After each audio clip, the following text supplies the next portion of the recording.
watching the IUP TV News Bulletin, bringing you stories relevant to IUP and the Indiana community on Channel 6 and 20. Good evening and thank you for joining us on this Thursday, September 15th. I'm James Geddes.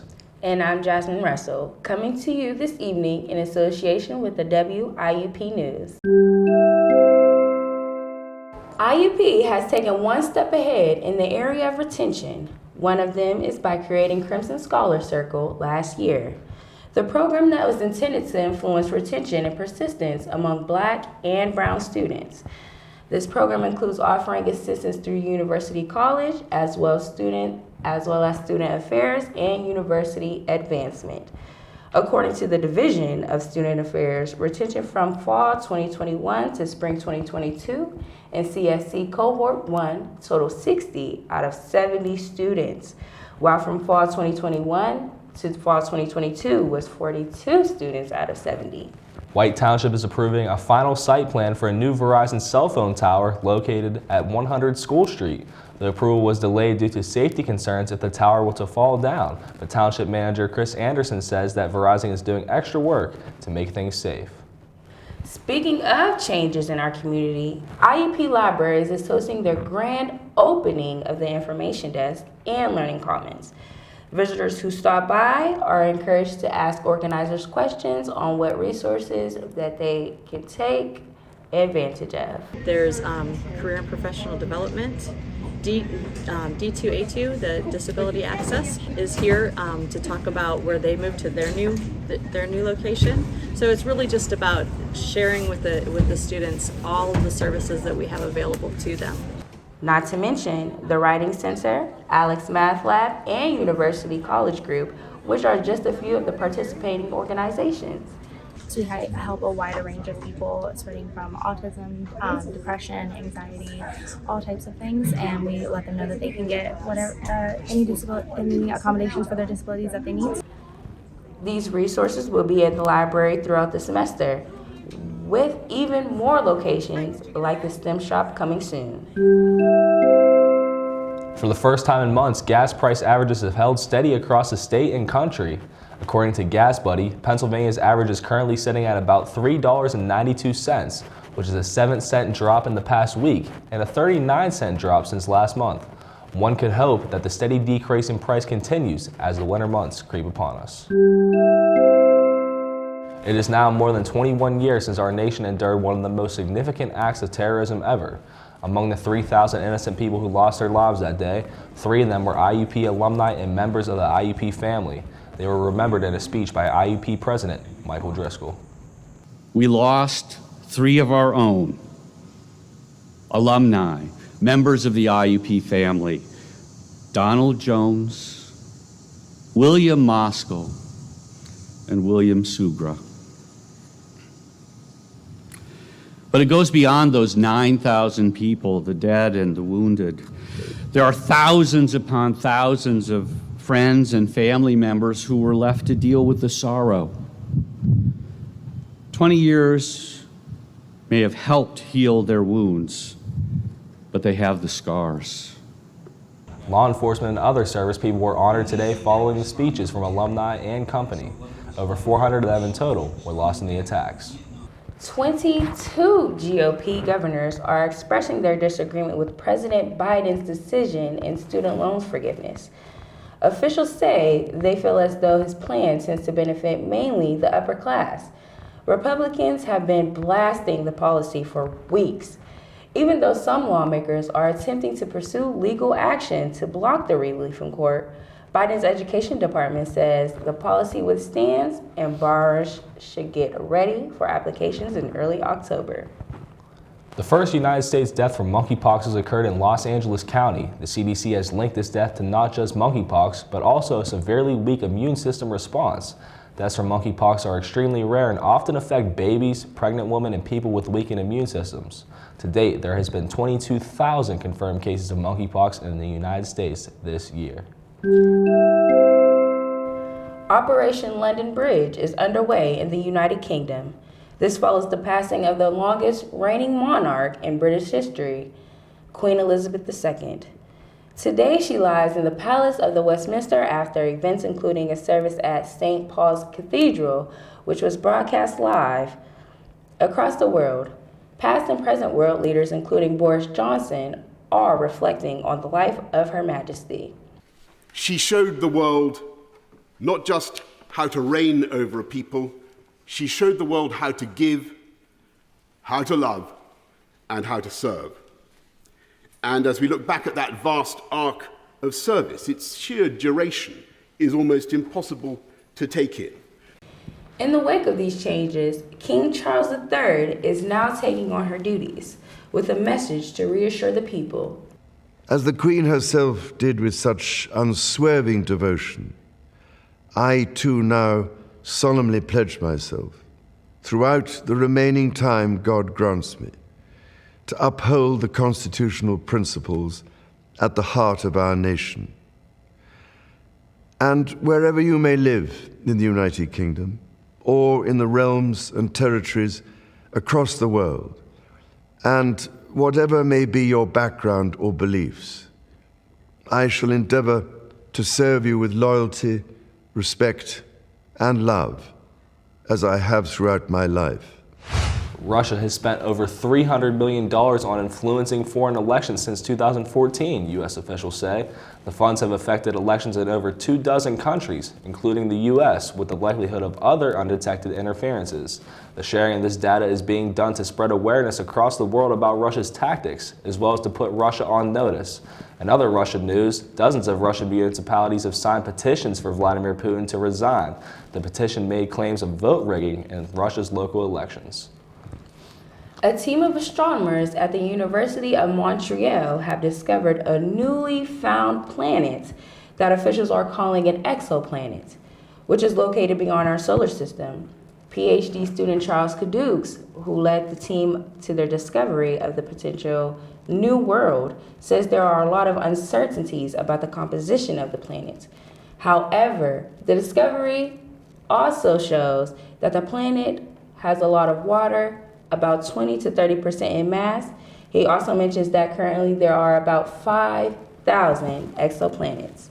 Still ahead, what some students are saying about the new locks on the campus dorms. But first, what changes you can expect at your alternative source. That's next. Need a place to study? You should come to the Stapleton Library at IUP. Stapleton has various places for students to get work done. There are individual cubicles and areas if students want to work alone. Also, there are multiple group areas for collaboration.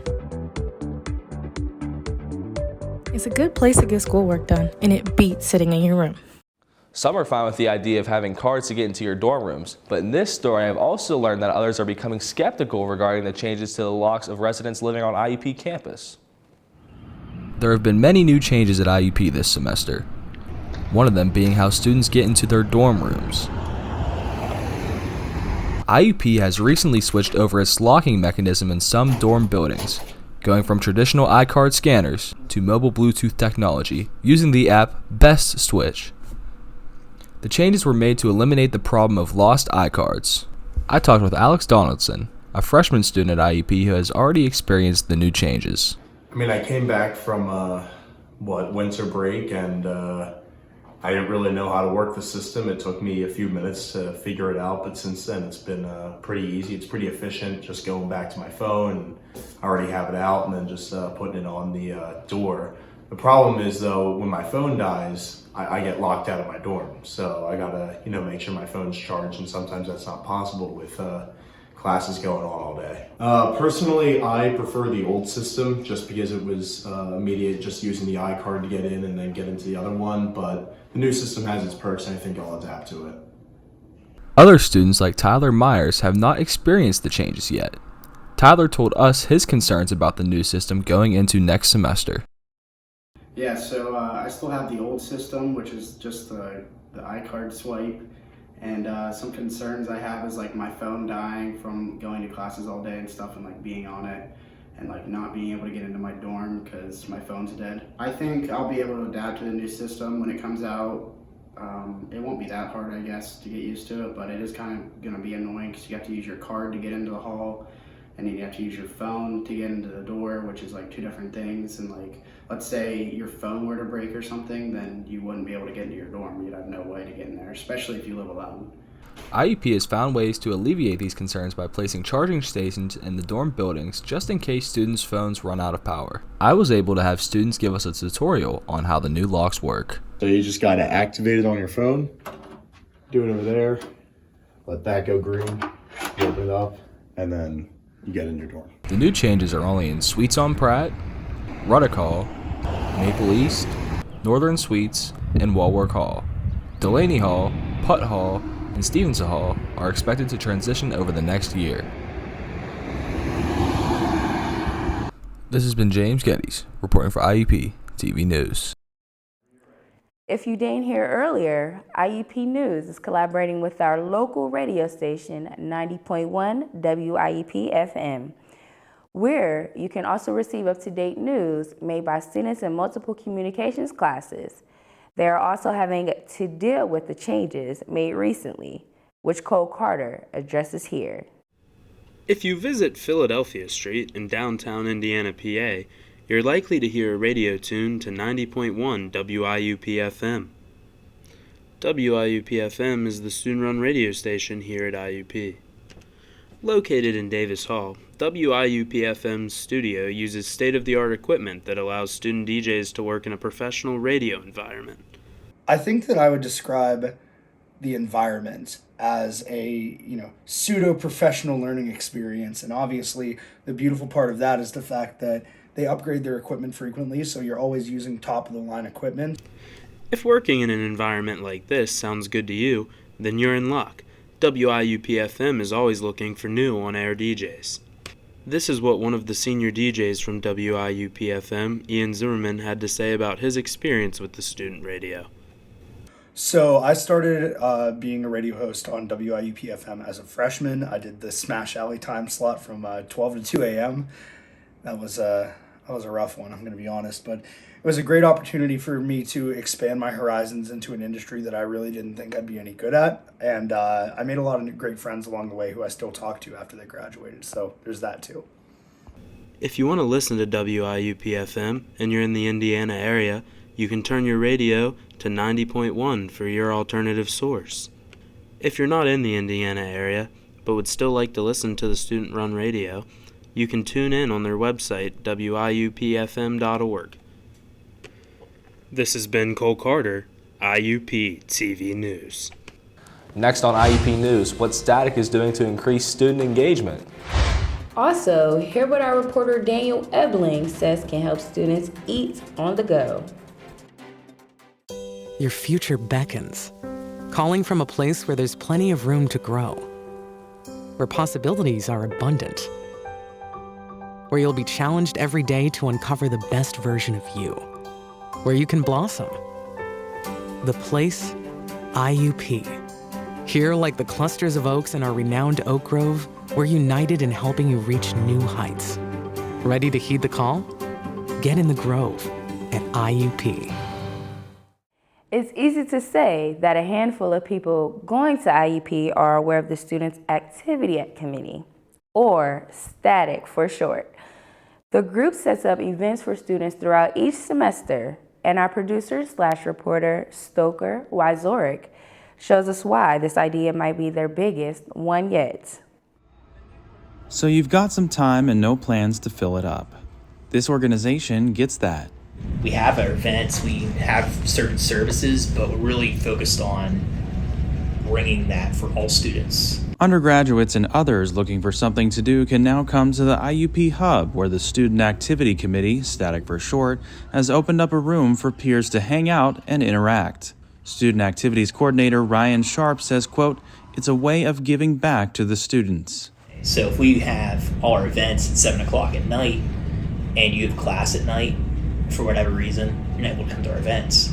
But since the lounge is open Monday through Friday, 10 a.m. to 9 p.m., and Saturday, 12 to 4, it gives anybody a time to come and stop in.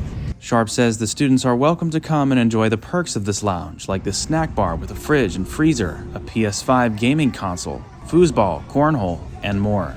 Not to mention special events such as karaoke that are being overseen by Sharp and Static graduate assistant Kyle Cubico. Right now, we're just testing a lot of different things out as far as like the foosball table and the PS5. Obviously, we knew those were going to be pretty big hits. We're hoping to do some more events. Right now, we're doing every Wednesday, 11 to 1. We're doing some type of snack appetizer. Like tomorrow, we're doing walking tacos. Both Kyle and Ryan tell me that they are looking for engagement from the student body, which they have seen before. This then could lead to introducing bigger things like homecoming concerts and events off campus. You can find out about these on their Instagram page titled Static at IUP. Homecoming 2022 offset featuring Young Nudie.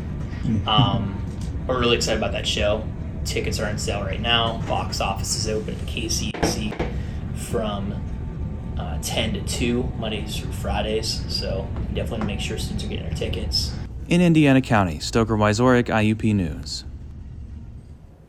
Some IUP students are working with a tight schedule, whether it is band practice, clubs, sports, or classes. Daniel Ebling was there to see what benefits his peers are now enjoying while on the run. Finding cheap food options is certainly a challenge, but luckily for IUP students, the campus has many options that can help them shy away from spending top dollar at grocery stores around the area. New to campus this semester, Food on the Run gives students the ability to get food on the go, all while being at a convenient price for them. They have everything from snack foods all the way up to lunch and dinner options, which can help students who are looking for some fast and cheap alternatives. Another option in which the campus has to offer is the food pantry outside of Walwork Hall, which allows students to get canned goods and other necessities just by showing their iCard, which benefits them a lot. I think that's something that's really important for all college students. I know I live off campus, and even though I'm off campus, I still gravitate towards on-campus dining options because food outside of campus is expensive, and then sometimes stuff on campus is a little pricier. So when we have more options on campus for dining, it's kind of a lot easier on students that have a tighter budget. Not only are these options on campus beneficial, but they also provide students without a meal plan at the dining hall a way to get their nutrition. With the closing of Folger and Foster, which was before any of our time, that doesn't leave a lot open in terms of choices. Now, North does have options for people who are vegan or vegetarian, but the options are slim, very, very slim. It's usually like 1 or 2 things from what I remember. And the alternative to going to North would be going to Crimson or going to the Hub. So if you're looking for places to satisfy your hunger and your wallet, be sure to check out some of these fine places on campus. This is Daniel Ebling reporting for IUP TV News. Coming up, we talk about why podcasts may be the thing to invest in today. Also, how some people at IUP are enjoying the reduced tuition prices. Let's talk about mental health. Not many people realize that your mental health is just as important as your physical. As college students, many different factors can contribute to poor mental health, such as the pressure to succeed, financial instability, social media, and poor health habits. So how do you maintain good mental health? Exercising multiple times a week, eating better on a daily basis, drinking less, and setting achievable goals for yourself are great ways to stay on top. Our reporter Cerise Blow shows us that when doing something important, it may help to listen to music or a voice of wisdom and experience. Not to mention, podcasting has also become quite the thing today. Students in the Indiana University of Pennsylvania Communications Media Department have been taught all about the golden age of Hollywood, but do they know they are in what CBS News has referred to as the golden age of podcasting? Indeed, according to Forbes, over 100 million Americans listen to podcasts as of 2020. Advertisers are starting to take note, and many are suggesting that now is a great time to get into the business. And many in the IUP community are doing just that. Listen to what 2020 Communications Media alumni Jake Spagnol has to say about it. It's a good hobby. I have a background in audio stuff. We do a little bit of video with Zoom, but that's, not too much. It's not high maintenance or high quality, just kind of, it's easier just to talk and throw that up on Spotify or another streaming service than it is to, go into video editing and other stuff. Ours is about films, both new and old, just reviewing them, giving a general idea, just kind of trying to start a conversation or just kind of throw our thoughts out there and people can just kind of casually go with it. William Torres, a media communications major and a former podcaster himself, agrees that podcasts offer a unique way to weave discussion into a media format. I think a podcast is just like a nice raw form of discussion where you get just your unfiltered experience and answers with whatever you want to talk about, whether it's movies, video games, just news or just politics or whatever you want to talk about. Podcaster isn't really a restriction for what you can say. Ian Zimmerman, yet another media communications media student, agrees that podcasts have a unique place in the world of media, being that they are not regulated by the FCC. I think that the difference between podcasting and radio is the fact that there is no FCC mandates on podcasts. So it's really that free expression of thought. And I think everybody should have a podcast. Everybody should be able to voice their opinions without having someone like the FCC telling them what to do. So I currently have a podcast with my friend Cole Carter called the 2 Units Podcast. It's mainly about sports talk and sports betting, just like as a way to kind of go out with some unregulated talk about the world of sports and kind of what our takes on it are. He even sees this being something that could lead to a career path. Something that I really enjoy, something that I could probably see myself doing as a career. So, we'll see what happens. Podcasts are clearly something you don't want to miss on campus. From IUP, I'm Cerise Blows. While the weather slowly gets colder, the hot deals regarding IUP's tuition seem to keep things fair for some. Yes, James. And our scholar Sabansky was one of the first to see why coming here for a secondary education just became a lot more worthwhile. IUP needed a change for their students and the university as a whole, and that change happened for this fall semester. For a while now, IUP has been under the pilot tuition program. I talked with Chris Korn, who has more information on this program that was implemented back in 2016. Back in 2016, a tuition pricing flexibility pilot was approved by our Pennsylvania system of higher education. It was really introducing a per credit tuition model rather than a flat rate tuition. And at that point, it was, a decision made when they were, looking at different institutions in Pennsylvania and to try to remain competitive and also be responsive to student needs. They thought doing a per credit could allow more flexibility for students to save money and select the courses that they really do want to pick by understanding what price it is. The pilot program was not the most ideal plan. That's one recommendation regarding the tuition and pricing needed to be changed. The proposal to reduce tuition by 20% was approved in spring of 2022. Chris Korn has more about this. Now, what we've done in 2022, back in the early spring, our board approved a reduction in the price of the per credit.